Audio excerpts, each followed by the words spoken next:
আসসালামু আলাইকুম। কেমন আছেন? আমি আল্লাহর রহমতে ভালো আছি। আপনাদের দোয়ায় আর আল্লাহর দয়ায় অনেক ভালো আছি। আমরা যেমনই থাকি ভালো থাকার চেষ্টা করি। কার কার সেহরির সময় মানে ইফতারের সময় আর কি সারাদিন রোজা রাখার পর ভর্তা দিয়ে ভাত খাইতে ইচ্ছা করে? আমার তো মাঝে মধ্যে ইচ্ছা করে। আমি আজকে ভাবলাম যে ইফতারের টাইমে যদি টাকি মাছের ভর্তা, ধনিয়া পাতার ভর্তা বানাই তাহলে কেমন হয়? গরম গরম ভাত আর ঝাল ঝাল ভর্তা সেই লাগবে, তাই না? যেই ভাবা সেই কাজ। তাই এইদিকে ওই যে ভর্তার তৈরি করলাম। পরে ভাবলাম ইফতারের জন্য তো আর শুধু ঝাল খেলে হবে না, ফালুদা তৈরি করলাম। তো যারা জানেন না তাদের জন্য বলছি, একদম পৃথিবীর সবচাইতে সহজ উপায় মানে ফালুদা আর কি। রাঁধুনি হালিম মিক্স আনবেন। সরি, হালিম না, আমার মাথা খারাপ হয়ে গেছে। ও, রাঁধুনি ফালুদা মিক্স নিয়ে আসবেন, দোকানে বললেই দিয়ে দিবে। তো দুধ গরম করবেন, আর যেটা ওই যে সাবু তারপর নুডলস যেটাতে মিক্স করা আছে ওইটা গরম দুধে দিয়ে দিবেন। তো অনেকক্ষণ নাড়তে হবে আর কি। আমি এদিকে দুধটা একটু ঘন করে নিয়েছিলাম, আগেই জাল করে ঘন করে নিয়েছিলাম, যাতে মানে সমস্যা না হয়। অনেক সময় দুধ একটু পাতলা থাকে না। আর এদিকে বুট বসাই দিয়েছিলাম। তো বুটে আমার যে একটা, আমি বলছিলাম না যে আমি আমার একটা ভিডিওতে বলছিলাম যে মা খালাদের কাছ থেকে একটা স্পেশাল মশলা বানানো শিখছি, খুবই মজার হয়। একদিন একটু ইউনিক বানানো যেতেই পারে, আমার একটা ভিডিওতে দেয়া আছে ওই মশলাটার রেসিপি কিভাবে তৈরি করে। সত্যি অনেক ইউনিক ছিল, অনেক ভাল লাগছিল। এই মশলা দিয়ে বুট বানানোর পরে একদম অন্যরকম। এখন সবার রুচি তো আর একরকম না, এক একজনের এক এক রকম।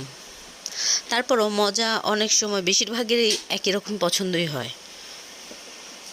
তারপর এদিকে ওই যে সাবু, তারপর মানে ফালুদা মিক্সটা আর কি, যেটা যেটা ছিল, তো ওইটাও ঘন ঘন নাড়তে হয়। যদি নিচে লেগে যায় তাহলে স্বাদের 12টা বাজবে।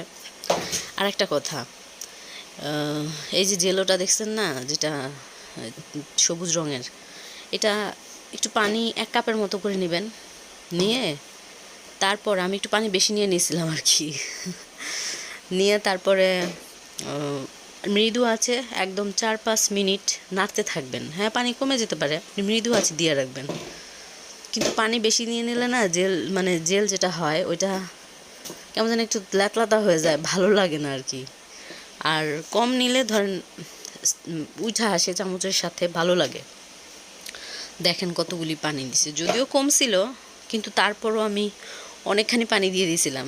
তারপর একটা প্লেট নিয়েছি, ওইটাতে ঢালবো, ঢেলে দিলাম। তারপরে এটা ফ্যানের নিচে দিয়ে রাখছি, যদিও ওটা দেখাই নাই। তো এইদিকে আবার আরেকটা পাতিলে লাল রঙের যে জেলটা ছিল, ওইটা ফালুদা মিক্সের সাথেই থাকে 2টা, তো ওইটাও ঢালছি পানিতে। এটাতেও পানি আমি বেশি দিয়ে ফেলছি, তো আরেকটু কম দিলে হয়তো, কিন্তু প্রচণ্ড মিষ্টি থাকে। আপনারা যারা মিষ্টি কম খান তারা ফালুদার সাথে চাইলে আরও সাবু, তারপর আর লম্বা নুডলসগুলি আছে না, ওইটা মিক্স করতে পারেন। কারণ এত পরিমাণে মিষ্টি হয়, যাদের জন্য মিষ্টি খেতে পারে না, কি ব্যথা হইছো উঠো, তাদের সমস্যা হবে আর কি। এদিকে আমার ফালুদা মানে মিক্স যেটা সাবু, জি মা বসো, এখানে বসো। ওটা ঘন হয়ে আসছে, তো আমি ঠান্ডা করার জন্য বড় বড় যে মানে কাপগুলি আছে ওইটাতে রাখছি। ঠান্ডা হলে তারপর নর্মালে রাখবো। ঠান্ডা ঠান্ডা ফালুদা খাইতে তো মজা, তাই না? তো এইদিকে এটা লাল হয়ে আসছিল, আমি 2টারে ঠান্ডা করতে দিছি, আর এটা ঢাইলা ফেলছি এখানে।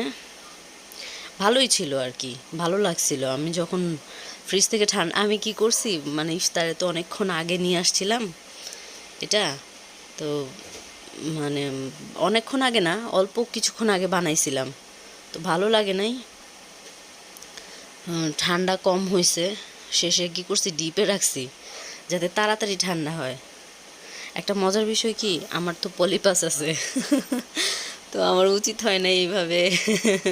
এই দেখেন ফ্রিজে রাখছিলাম, উচিত হয় না আমার এইভাবে আর কি ওই ঠান্ডা জিনিস খাওয়া। আমি কি করছি, একদম পুরো ঠান্ডা মানে বরফ কুচিও সাথে দিছি ওই ফালুদা মিক্সের সাথে আর কি। অনেকে আইসক্রিম দেয়, তো আমি দিছি বরফ। একটা দিলেই হয় এই আর কি, যে যেভাবে খাইতে পারে। প্রচণ্ড প্রচণ্ড ঠান্ডা ছিল আমার, হাঁচি কাশি, কাশি হয় নাই, হাঁচি হয়েছে, নাকের পানি পড়তে পড়তে জান শেষ। তো এদিকে আমি কি করছি, ওই যে ফালুদা মিক্সের সাথে তো ফল দিতে হয়, তো আমার হাতের কাছে অত ফল ছিল না, একটা আপেল ছিল, কলা ছিল, এগুলো আমি কুচি কুচি করে কাটছি ছুরি দিয়ে। তো এখানে বটি দিয়ে কাটলে হয়তো বা মানে ব্যাপারটা কালো হয়ে যেতে পারে, অথবা সময় বেশি লাগতে পারে, তাই আমি চপারে নিয়ে কুচি কুচি করে ফেলছি। যে যেভাবে পারেন ওইভাবে কাটবেন, যার যেভাবে ভালো লাগে ওইভাবেই কাটবেন, মানে যে যেরকম শেপ করে কাটতে চান। তবে এগুলি একটু ছোট ছোট কিউব করে কাটলেই না দেখতে বেশি ভালো লাগে। তো এখানে কলা দিছিলাম, আর দিছিলাম হচ্ছে ওই যে কি জানো, হ্যাঁ দেখছেন, ভুলে গেছি আবারও, আপেল দিছিলাম। তো আমি জেলগুলি ওখানে ফ্রিজ থেকে বের করে দেখি যে না, এগুলো শক্ত হয়ে আসছে, তো আমি এগুলোর কিউব কিউব করে কাটছি। আমি আগে বলছি না, আমি পানি বেশি দিয়ে ফেলছিলাম, আর একটু কম দিলে হয়তো কি জেলগুলি একটু মানে আরেকটু শক্ত শক্ত হইতো, ভালো লাগতো। যদিও হয়েছে, হয় নাই যে তা না, আমাদের ইফতার ছিল ওখানে টেবিলে, তো আমার যে সাহেব বস, উনি আবার টেবিলে খাবে না, বাচ্চাদের নিয়ে ওই যে খাটে বসে খাবে। তো আমি ওনার খাটে নিয়ে দিতেছিলাম তরমুজ, তারপরে উনি এদিকে বাজার থেকে আসার সময় বুন্দিরা তারপর টিয়া নিয়ে আসছিল, ওগুলি দিল। তো আমি ফালুদা মিক্স ভাবলাম ওনারে আগে খাইতে দিই, যার জন্য বানাইছি, তাড়াহুড়ো করে বানাইছিলাম। দিলাম খেতে, ঠান্ডা ছিল, অনেক অনেক ঠান্ডা ছিল। জিজ্ঞেস করলাম যে কেমন হয়েছে, বললো যে অনেক মজা হয়েছে, অনেক মজা হয়েছে, জাস্ট মিষ্টি ছিল। আর এদিকে বাচ্চাদের জন্য রাখছিলাম।